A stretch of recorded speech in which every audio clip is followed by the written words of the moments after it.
Body as the Senate. So you will not, I'm awaiting instructions from the court. assuming that the instructions is not to authorize you, consistent with the resolutions of the court, to bring the SALN of the Chief Justice, you will not obey the subpoena of this court. Witness, I must remind you that while we respect the separation of powers, we obey the subpoena of the Supreme Court. Yes. And we hope that and expect that the Supreme Court, as an co-equal branch, will equally respect the processes of this court. And so, kindly answer the question of the Yes, Your Honor. senator from Iloilo. Yes, Your Honor. I placed the request, the subpoena, in the agenda of the court for its information, and I await the instruction of the court. But which aren't you the custodian of the records? Yes, Your Honor. As custodian of the records, you have disposition over those records. Yes, Your Honor. And so, therefore, if we call on you to produce those records, then you must produce them. Yes, Your Honor. All right. So, And I may request counsel for the respondent to please take note of this, that this court, under the Constitution, has the sole power to try and decide this case, and we must not be impeded by any agency of government in the performance of our duty. We take note of that, Your Honor. yes, so that just asking the view of the witness as a custodian of these records, it is not your view that the orders of this impeachment court is subject to the approval of the Supreme Court. In other words, you do not subscribe to the proposition that the orders of this court for you to produce this SALN is subject to the approval of the Supreme Court? As the clerk of court, I have the obligation to inform them of whatever subpoena or matter is brought before me. So I just await instructions. If the instructions is not to produce the SALN, you will not follow the subpoena of this impeachment court? Please answer yes or no. I will follow, Your Honor. I just gave it to them for their information. All right.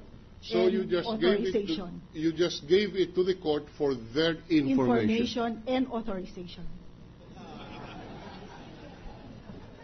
Which I believe that they will also grant. No. If you have no authorization, will you bring this SALN in compliance with our subpoena? If the court requires me to do so, I will do so. If the impeachment court, I mean. If the impeachment court requires you to do so, you will do so. Yes, sir. Now, at this point, you have not brought the statement of assets, liabilities, and net worth as for the subpoena. I have brought them with me. You have brought the SALN with you. Is that correct, Madam Witness? Yes, Your Honor. All right. May I ask now the witness to produce before this court the documents that were subpoenaed by this court in a subpoena dated January 17, 2012, as the witness said that she has these documents with her. The witness must comply. Submit to the court the subpoena that you brought to this court. The SALN, Your Honor. Yes,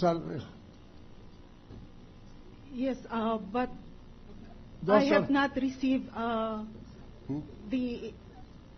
I have placed it also in the agenda of the court. I thought that We did not subpoena the Supreme Court. We subpoenaed you to produce the record in your custody. So you are now ordered by the chair to surrender these records to this court.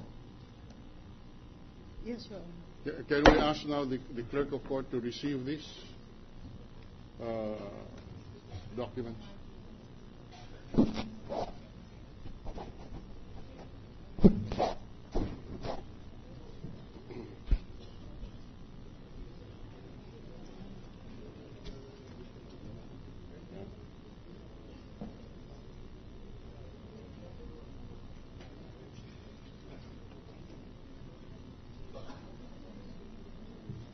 original, this is the only original that I have.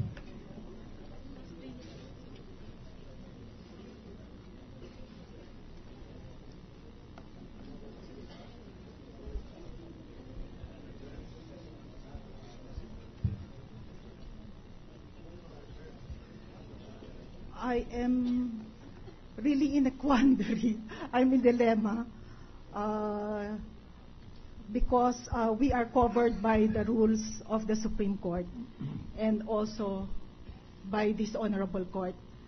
So may I request that at least I get the authorization first from the court before I submit them. We do not believe that that is proper, Your Honor, because to do so would subject the orders of this impeachment court to the approval of the Supreme Court.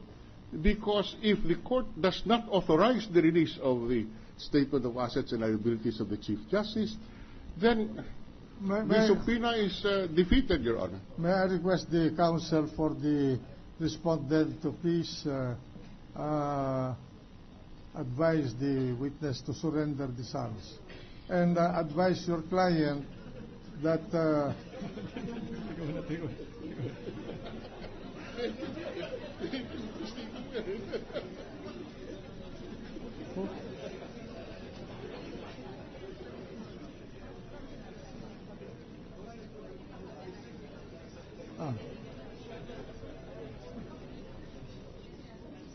Senator De Leon's 2 minutes is over. Yes. Who is next? Mr. Senate President. Mr. President. Senator Arroyo. Yes, Senator Arroyo wishes to be recognized. Senator Arroyo has the floor.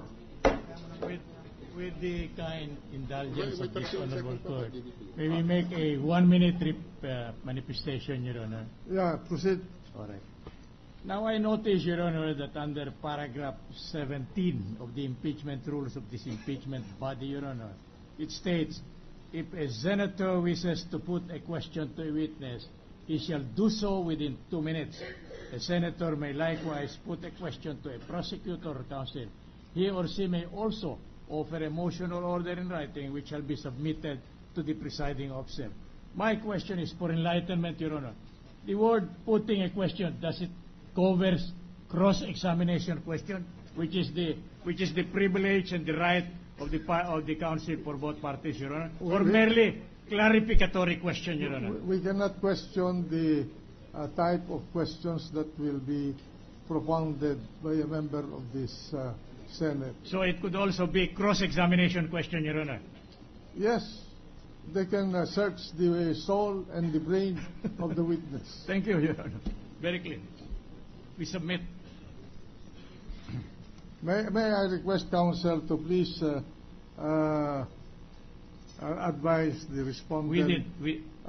in this case to please bear with this court and to please allow the presentation of the SALM. We have advised. Mr. Senate President, please. Mr. Senate President. Mr. Senate President, please. Mr. Senate President, What's the pleasure of the gentleman from the House? Yeah, because we heard that the Senate President is asking the counsel for defense to advise our witness?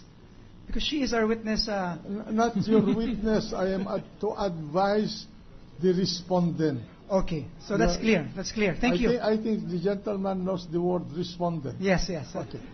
Thank you, thank you. May I now recognize the gentleman from Makati and Bicol.